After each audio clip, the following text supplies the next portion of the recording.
ल गाइजहरू म आइपुगेँ ठ्याक्क मुर्गापमा होइन अनि के त भन्छ अब यहाँ त गर्मी नै 6 भइसक्यो होइन घाम अझै गएको छैन गर्मी गर्मी छ घाम चलिरहेको छ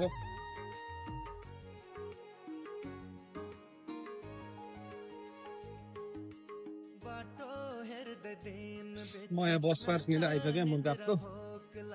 बस स्ट्यान्ड अब के एकछिन मेरो यात्रा यहाँ तपाईँ ट्रकिङ गर्नु पर्ने हुन्छ त्यसपछि फेरि फर्किनु पर्छ आफ्नो रुमतिर त्यहाँको लागि के गर्ने हामीलाई त एउटा चाहिँ फाइदा चाहिँ फाइदाजनक छ क्या ड्राइभर हुनु चाहिँ फाइदाजनक छ तपाईँको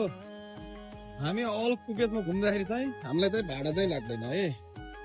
नेपालमा त अब तपाईँको आफ्नो एरियाको जस्तो कि जिल्ला जिल्ला आफ्नो एरियामा कुन रूपमा गाडी चलाउँछ त्यहाँ चाहिँ स्टाफ भन्न मिल्छ होइन यहाँ चाहिँ अल कुवेतभरि पब्लिक ट्रान्सपोर्ट बसमा यात्रा गर्दाखेरि हामीलाई चाहिँ गाडी भाडा चाहिँ लाग्दैन है यो चाहिँ यहाँ चाहिँ सुविधा छ यो फेसिलिटी छ त्यसमा हामी ड्राइभरहरूको लागि कुनै पनि बसमा चढ्यो भने चाहिँ हामीलाई चाहिँ भाडा लाग्दैन यो 59 हो यो चाहिँ हसाबी जान्छ मुर्गाबाट यो चाहिँ 21 मुर्गाबाट फर्मनिया हुँदै दिल्ली पुग्छ यो बस चाहिँ होइन देख्न सकिन्छ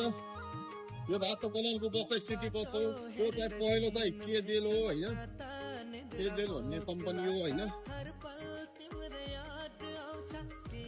अब चाहिँ लगाइदिएर आजको भल कस्तो लाग्छ त्यो प्रतिक्रिया दिन नपर्नु होला यसो हाम्रो सिटी बस हो है आजको लागि यति नै धन्यवाद सबैजनालाई माया र सपोर्टको लागि थ्याङ्क यू सो मच